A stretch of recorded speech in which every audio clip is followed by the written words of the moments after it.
una muerte en el encierro. Ese es, de alguna manera, el tema que da lugar a nuestra siguiente conversación con Pedro Charro. Él es escritor y, bueno, pues tiene aquí, ya tengo yo en mis manos y está en el mercado, este libro, ¿no? Fin de fiesta, con portada de Miquel Urmeneta. Pedro Charro, ¿qué tal? Muy buenas tardes. Muy buenas tardes, bienvenido, gracias Pedro. por la invitación. Y colaborador y amigo del programa, Sí, no sí, solo escritor y abogado y profesor, sí. ¿no? Hoy vengo más importante, Hombre, yo solo. por supuesto, en tu condición de escritor. Pedro, bueno, ¿cómo surge este fin de fiesta, esta crónica del encierro? ¿Algo tiene que ver con un encierro peligroso, Sí. con un encierro que creo que todos recordamos, en el que murió un joven, como fue Daniel Gimeno, ¿no? Es la crónica de aquel día de la muerte, el último muerto que ha habido en el encierro. Ya no nos estábamos acostumbrados a la muerte en el encierro, porque había muchos años que parecía que las asistencias y el dispositivo podía con todo. Pero esa muerte a mí me da la excusa, me da pie para narrarlo un poquito, que tiene mucho interés, y sobre todo para reflexionar sobre el tema de la fiesta y el tema de los Sanfermines, que es en el fondo lo importante. Pedro, y te preguntas, ¿no? Ya en el prefacio del libro, ¿algo así puede seguir existiendo? Bueno, eso es lo que los impugnadores de la fiesta en aquel momento plantearon. Es decir, la gente de pronto se alarmó, vio que una cosa que era el encierro, que cada vez atrae más gente y que tiene tal plasticidad y tal interés, de pronto había unas consecuencias muy dramáticas y se preguntaron, bueno, esto de la tradición, cuando acarrea estos resultados tan duros, ¿puede seguir existiendo? Es decir, se planteó, digamos, una pequeña o una gran crisis del encierro y de la fiesta. Bueno, vamos a ver las imágenes, ¿no? Hemos recuperado ese terrible encierro en el que falleció, como decimos, el corredor Daniel Gimeno, y que lo que motivó de alguna manera esa dicotomía, ¿no? Tradición, mantenimiento de la tradición, es de recibo que se prolongue en el tiempo, ¿no? Una situación como esta, pues ese enfrentamiento, ¿no? De los mozos y los toros. Vamos a recordar un poco, Pedro, ¿qué recuerdos tienes de este encierro y qué opinas? ¿Tiene que seguir esto adelante o es comprensible, por ejemplo, que aparezcan grupos contrarios a nuestra fiesta? Bueno, yo diría que el encierro es un residuo de la antigua fiesta, por tanto es algo muy valioso. De aquella fiesta que acababa con el tiempo normal, que suponía un exceso, una transgresión de todo. Quien corre en el encierro lo hace por un espíritu, digamos, un poco, salen las grandes palabras, ¿no? Místico o trágico, es una vía de superación y de volver a renacer después de una experiencia así. Efectivamente, el encierro debe seguir existiendo. Yo creo que es consustancial a Pamplona, pero haríamos bien en plantearnos cómo va a ser esta continuidad, si es necesario reflexionar sobre ello y de qué manera puede continuar. Esto es polémico en Pamplona, sin duda, porque aquí pocas personas quizá piensen en la posibilidad de que no haya encierros, por ejemplo, ¿no? Bueno, parece que podría quedar desvirtuada la fiesta. Por eso es una llamada a la atención lo que ocurrió este día, porque de pronto, sin que nadie lo previera, sin que estuviera a lo mejor pensado, vimos una especie como de ofensiva general. En muchos periódicos se empezó a plantear si esto podía tener sentido, y también salió otro tipo de contestación a que a lo mejor no pensábamos, que es la de los grupos animalistas, que ven en el encierro también un maltrato al animal, al toro, y también piden su abolición. Por tanto, de pronto nos vimos que se abrían todos los frentes y que había que dar una respuesta, y es un poco el motivo del libro. Y bueno, y esa es una sensibilidad que continúa, ¿no? Y que no deja de crecer. En algunos lugares, efectivamente, sí, los grupos yo creo que es un PETA, que conocemos también aquí en Pamplona, ¿no? Es un síntoma de nuestro tiempo, esta sensibilidad especial con los animales, a lo mejor en un momento que somos bastante inhumanos con los humanos, pero eso da mucho que hablar, y por eso yo me he detenido también en este punto bastante abundantemente, sí. ¿Por qué elegiste este encierro, no? Recordamos también otras muertes en encierros de hace otros años, ¿no? Anteriores. ¿Por qué? ¿Conocías quizá? No, porque otras veces no se suscitó este debate. Yo creo que el debate en el fondo se suscitó porque vivimos una cierta crisis de la fiesta. Sí. Bueno, ahí estamos viendo el homenaje en el lugar donde cayó herido, pero como quiero decir un poco lo que es el momento en que ocurrió y las reacciones que suscitaron, lo que me llevó a... Yo lo que hago es aquí una crónica de ese día y de los días siguientes, sobre todo de lo que se comentó en medios a nivel nacional, también en la red, y el debate que se suscitó, que nos puede servir un poco de advertencia. Se creó un huracán, podremos decir, ¿no? de opiniones en relación con este tema, y así se recogieron en los medios, como indicas. Exacto, exacto. Yo quizá he resumido las dos líneas de opinión en estas dos vías, ¿no? Los que la gente que ya no se reconoce en la fiesta, ya sabes que en Pamplona hay mucha gente que en San Fermín no lo soporta, se va, está harta de ruidos y hay mucha gente también, así como antes, cuando yo era joven, bueno, el encierro tenía una especie como de carácter casi obligatorio, había que ir al encierro, había que entrar en esa sucesión de lo que hicieron nuestros padres y volver a correr. Ahora eso ya no existe o no existe de igual manera. Ahora lo que existe es mucha gente de fuera que viene también atraído por esta mística que tiene el encierro, y viene gente de Nueva Zelanda, de Australia, de Estados Unidos, y que está poblando el encierro, haciendo un encierro distinto. ¿Cómo ves, Pedro, como estudioso también, ¿no? de la carrera más internacional de Pamplona, el hecho de que se planteen limitaciones, incluso multas por mal comportamiento, multas elevadas como se ha ido planteando en las últimas fechas, bueno, pues los diferentes planteamientos que surgen en torno al encierro, cuando sabemos que el encierro sin duda es una carrera muy, muy peligrosa, pero se invierte tiempo y tiempo, ¿no? en profundizar acerca de la carrera. Aquí hay también una lucha entre dos sensibilidades. Antes de la muerte de este muchacho en el encierro había corredores que decían que el encierro estaba siendo demasiado controlado, que había que quitar los mansos, que tenía que ser todavía más puro, más espontáneo y más riesgoso, si se puede decir, de lo que es. Es decir, para aquel corredor o para aquella tendencia que ve en el encierro la necesidad de mantenerlo en su pureza, cualquier regulación no le gusta. No viene bien. No viene bien. Sin embargo, en un mundo en que tratamos de minimizar los riesgos, donde no se puede fumar, bueno, el mantener organizar un evento así es contradictorio. Y efectivamente la masificación del encierro exige tomar medidas. Es muy difícil decidir qué medidas, pero exige tomar medidas si no queremos que eso un día muera de éxito o esté tan congestionado que sea imposible avanzar. Ya tuvimos el año pasado ese montón dramático y por tanto se requieren actuaciones.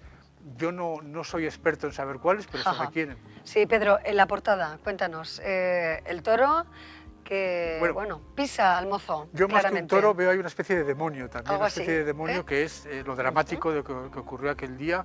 Es una portada de Miquel Urmeneta muy potente y es un toro rojo, malvado, y un muchacho que cae al suelo y que es bueno, una representación de los que han muerto o han sido heridos en el encierro.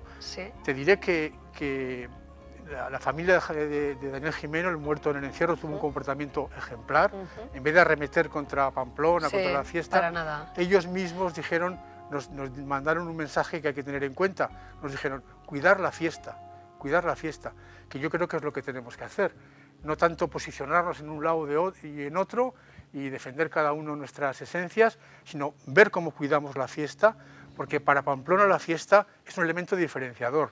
No hay más que salir un día a la calle y ver a la gente que viene, que va por el recorrido del encierro, y por tanto hay que tener ese cuidado. Libro para defensores y detractores del encierro, para quienes aman esta fiesta en general y para cualquier ciudadano navarro, y no solo navarro, ¿no? Porque son miles de personas las que se acercan aquí a Pamplona, bueno, pues a partir del 6 de julio para correr los encierros de San Fermín. Pedro Charro Ayestarán es escritor y hoy nos muestra este fin de fiesta que lo tendremos ya en las librerías de Pamplona, ¿no? Espero que sí, espero que sí. Ojalá. Estaba recién salido del horno. Pues muchísimas gracias, Pedro, que sea un éxito y ojalá tampoco mueran de éxito nuestras fiestas. Igual cambien un poco, ¿no? Pero no, seguro, no mueran de éxito, para mejorar. Gracias, Pedro. Muchas Hasta gracias pronto. a ti, Amaya. Entre un 1% y un 2% de la población infantil y juvenil padece un trastorno que es el trastorno obsesivo compulsivo. Sus síntomas pueden llegar a ser hasta bueno, despreciar la compañía, por ejemplo, de una madre o de una abuela, hasta lavarse constantemente las manos. Una serie de obsesiones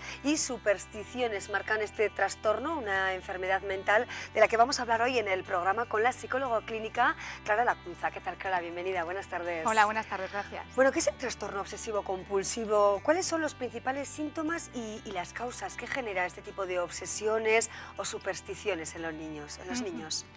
Pues el trastorno obsesivo-compulsivo, hablamos de él cuando una persona tiene, bien sea un niño o un adulto, tiene obsesiones o compulsiones o las dos cosas, porque frecuentemente aparecen las dos cosas juntas. Entonces hablamos de obsesiones cuando una persona tiene repetidamente en su conciencia una serie de ideas, de pensamientos o de imágenes que le generan mucho sufrimiento, mucha ansiedad, porque tienen un contenido que le resulta muy desagradable o molesto. Y hablamos de compulsiones cuando la persona, para evitar estas obsesiones, realiza una serie de conductas, que es quizá la parte que vemos desde fuera, que son comportamientos que repite continuamente o comportamientos que llaman la atención, como comentabas, ¿no? Lo de lavarse las manos, pero bueno, que ese sería uno de las compulsiones que podemos ver, que se hacen según unas reglas muy estrictas. Entonces, cuando aparecen estas obsesiones o compulsiones en un grado que genera ya mucho malestar en la vida de las personas, genera mucha ansiedad sobre todo, hablamos de un trastorno obsesivo-compulsivo. ¿Y por qué? ¿Por qué surge esto? ¿Qué causas? ¿Hay causas hereditarias? ¿Hay algún factor que puede desencadenar esta enfermedad, esta situación? Pues las causas serían múltiples. La mayoría de los trastornos mentales parece que responden a una multiplicidad de factores, ¿no? Entonces sabemos que hay aspectos genéticos, de manera que si un familiar de primer grado está afectado, pues por ejemplo los hijos tienen más riesgo. No quiere decir que si los padres lo tengan, los hijos lo vayan a tener, pero sí que hay una predisposición. Parece que tiene que ver con alteraciones a nivel cerebral, de estructura cerebral o de ciertos neurotransmisores, y también con aspectos psicológicos en la forma de funcionar y cómo la forma en la que la persona enfrenta cuando tiene obsesiones, cómo las interpreta y cómo responde a ellos, pues hace que se pueda aparecer el trastorno, que se pueda cronificar la forma de funcionar. ¿Y cómo se trabaja, ¿no? ¿Cómo se puede paliar al menos los síntomas de esta enfermedad, de esta dolencia? ¿Hay un tratamiento farmacológico? ¿Hay terapias? ¿Cómo se puede, bueno, pues de alguna manera aminorar todos esos efectos? Pues la manera de trabajar normalmente depende un poco del grado de deterioro que tenga la persona, porque en casos pues, en los que el deterioro es muy importante se suele recurrir a una combinación entre lo que es la farmacoterapia y la psicoterapia. En casos quizá menos graves se recurre a una primera línea de tratamiento optando por la psicoterapia. Depende un poco también de las características del paciente, las preferencias que tenga. En algunos casos hay pacientes que directamente no quieren la medicación o al revés, no quieren hacer terapia. Entonces es un poco variable, pero normalmente se opta por una combinación de los dos factores, los fármacos y la psicoterapia. Claro. ¿Y puede desaparecer con un tiempo de tratamiento o tendrán, las personas que están en esta situación tendrán que convivir de alguna manera con ella durante bastante tiempo? Pues en principio, por desgracia, es una enfermedad que tiene un curso que tiende a la cronicidad, es decir, que en principio va a durar toda la vida. Lo que ocurre es que con el tratamiento adecuado esas personas pueden hacer una vida, pues si no es prácticamente normal, pues alcanzando, ¿no?, la normalidad. Entonces pueden llevar una vida muy satisfactoria, eso sí, siempre que se pongan en buenas manos. Claro. ¿Y cómo pueden vivir, ¿no?, o convivir en sociedad? Porque sin duda este tipo de comportamiento, de personalidad, tiene que marcar también la relación con los demás. Pues difícil, ¿no? Depende eso de la gravedad del trastorno, pero en algunos casos provoca muchísimo sufrimiento, no solo a la persona que lo tiene, sino también a la gente que está alrededor, porque no se entiende. Cuando tú ves que un familiar tuyo a lo mejor se lava las manos 40 veces al día, piensas que es un maniático o que, ¿no?, que es alguien raro, y hay gente que, pues, que se pueden sentir rechazados, dados de lado, porque no se termina de entender por qué alguien eso se lava las manos 40 veces o por qué apaga luces y las enciende 100 veces, o porque cuenta en su cabeza números sin sentido. O incluso no quiere pasar al lado de una persona, o como decía al principio, pues un ser querido en principio, inicialmente, ¿no?, como puede ser una abuela o una madre, de repente tienes un rechazo, ¿no?, hacia esa persona. Sí, bueno, depende a qué es lo que afecte la obsesión. Por ejemplo, si yo desarrollo la obsesión de que si te toco puedo contraer el cáncer, pues claro, no me voy a relacionar con la gente que tengo a mi alrededor, y la gente desde fuera no va a entender por qué no te quiero dar la mano o por qué no me siento en el coche en el sitio en el que tú has sentado si pienso que si me siento me va a ocurrir algo. Entonces es difícil de entender para las personas que están alrededor hasta que alguien no explica en qué consiste este trastorno. Sí, hay que tener en cuenta, por ejemplo, a familiares o en diferentes grados, ¿no?, de consanguinidad, que puedan tener tics. Esto nos puede hacer pensar que quizá nuestros hijos puedan desarrollar algo así, o no está estrechamente relacionado. Parece que hay una relación entre los tics y los trastornos obsesivos, todavía no está claro todos los mecanismos, ¿no?, que explican la conjunción, pero en principio el tener tics en la infancia no tiene por qué suponer que posteriormente se vaya a desarrollar un trastorno obsesivo compulsivo. Son trastornos distintos que no tienen por qué ir asociados. Hablábamos, Clara, de la vinculación, por ejemplo, con el entorno social, pero ¿y a nivel educativo tienen problemas estos niños? Pues si en el colegio no se sabe cuál es el trastorno que está sufriendo el chaval, no se sabe cómo ayudarlo y está teniendo obsesiones en clase o está teniendo compulsiones, casi seguro que eso va a afectar al rendimiento escolar, a la relación con otros compañeros. Entonces, evidentemente, es algo que afecta a todas las áreas de la vida de la persona, no solo es el ambiente familiar, sino también escolar, amigos, etcétera. Claro, los padres supongo que sufren mucho, ¿no? ¿Cómo afrontar también en la familia esta situación? Claro, porque sobre todo es el aspecto importante de no saber qué es lo que está ocurriendo, no saber por qué hace esas cosas que hace, pensar que no, pues es que esta persona es un raro o se está volviendo loco, que también es una creencia muy extendida, que esto tiene que ver con la locura. Entonces el miedo que genera pensar que se está volviendo loco, el no saber qué hacer para ayudarle, porque a veces uno piensa que haciendo determinadas cosas ayuda, es justo lo contrario. Entonces el no saber cómo actuar supone mucho sufrimiento para todas las personas que rodean a la persona. ¿Y qué líneas de investigación están abiertas en relación con esta enfermedad que no se conoce con detalle? Pues hay muchas líneas, evidentemente todavía no sabemos cuál es la causa exacta ni cuáles son los mecanismos que están implicados en el trastorno. No sabemos a día de hoy si hay técnicas más eficaces que las que tenemos. Probablemente se desarrollarán nuevas líneas de tratamiento porque las que tenemos, a pesar de que son muy eficaces en un alto número de pacientes, no consiguen la remisión total en todos ellos. Entonces, habría líneas destinadas a averiguar el origen, las causas por las que se mantiene, cómo tratarlo de manera más eficaz. Bueno, un trastorno desde luego que llama poderosamente la atención, que hace sufrir, ¿no?, a quien lo padece, porque pierde mucho tiempo, entiende una persona que tiene que seguir estos rituales, estas pautas que le marca su propia mente, ¿no?, su propio cerebro, pierde mucho tiempo en el día a día, ¿no?